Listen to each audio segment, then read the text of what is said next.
काबा पर हमले की खबर जब पाकिस्तान में पहुंची थी तो इस्लामाबाद में अमेरिकी सफारत खाने पर लोगों ने हमला कर दिया, क्योंकि लोग ये समझ रहे थे कि ये अमेरिका और यहूदियों की साजिश है कि बैतुल्लाह जैसी पाक और मुकद्दस जगह पर दहशतगर्द दाखिल हुए। हालात जब इस कदर संगीन थे कि कई मुल्कों के दरमियान इस बिना पर जंग छिड़ सकती थी, तो पाक फौज के SSG कमांडोज पर मुश्तमिल एक दस्ते को सऊदी अरब भिजवाया गया ताकि बैतुल्लाह को इन दहशतगर्दों से क्लियर करवाया जाए और 1 लाख के करीब लोग जो वहां पर यरगमाल थे उन्हें आजादी दिलवाई जाए। पाक आर्मी के स्पेशल सर्विसेज ग्रुप के इन कमांडोज की क़यादत एक मेजर को सौंपी गई। जब ये मुजाहिद मक्कातुल मुकरमा पहुंचे तो उस वक्त बैतुल्लाह पर कब्जे और इस मुहासरे को 1 हफ्ते से ज्यादा हो चुका था और लगभग 1 लाख के करीब लोग हरम शरीफ में मुक़य्यद और महसूर थे। अब ख़वातीन हज़रात, पाक फौज के कमांडोज का ये एक ट्रेडमार्क तरीकाकार है कि ये अपने दुश्मन पर, अपने हरीफ पर यकदम और तेजी से हमलावर होते हैं और उसे संभलने का मौका भी नहीं देते और उसे गर्दन से जा दबोचते हैं।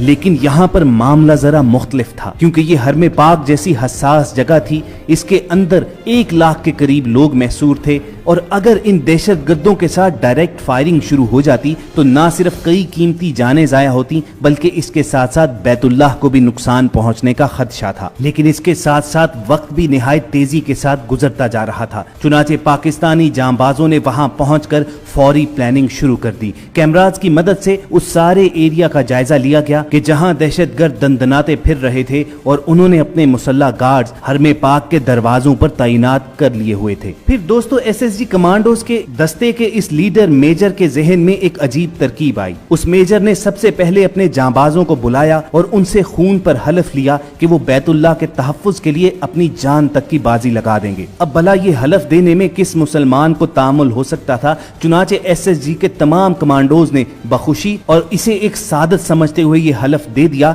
कि अगर खाना काबा की तरफ कोई बढ़ा तो वो सीना सपर हो जाएंगे, अपने सीने पर गोलियां खाएंगे, मगर बैतुल्लाह को कोई नुकसान पहुंचने नहीं देंगे। उसके बाद कमांडोज के इस दस्ते के लीडर मेजर ने अपना रुख सऊदी हुक्काम की जानिब मोड़ा और उनसे दरखास्त की कि मस्जिदुल हराम के सहन में पानी छोड़ दिया जाए। तमाम लोग हैरान थे कि ये किस किस्म की प्लानिंग है कि दहशतगर्दों पर पानी के जरिए काबू पाया जाएगा। मेजर ने इस पर भी बस ना की बल्कि सऊदी बादशाह से हेलीकॉप्टर के जरिए SSG कमांडोज को मस्जिद के सहन में उतारने की इजाजत तलब की। अब अगर आप जानते हो तो काबा के पास नो फ्लाई जोन है, कोई भी चीज काबा के ऊपर फ्लाई नहीं करती है, मगर कुछ देर तामुल के बाद इसकी भी शाह खालिद ने इजाजत दे दी। ख़वातीन हज़रात, इसके बाद असल एक्शन शुरू हुआ। पाक फौज के स्पेशल सर्विसेज ग्रुप के मशहूर जमाना कमांडोज को सहने काबा में हेलीकॉप्टर के जरिए उतारा जाने लगा। एक तरफ तो ये कार्रवाई हो रही थी, दूसरी तरफ उस मेजर के हुक्म पर उसी वक्त मस्जिदुल हराम के सहन में मौजूद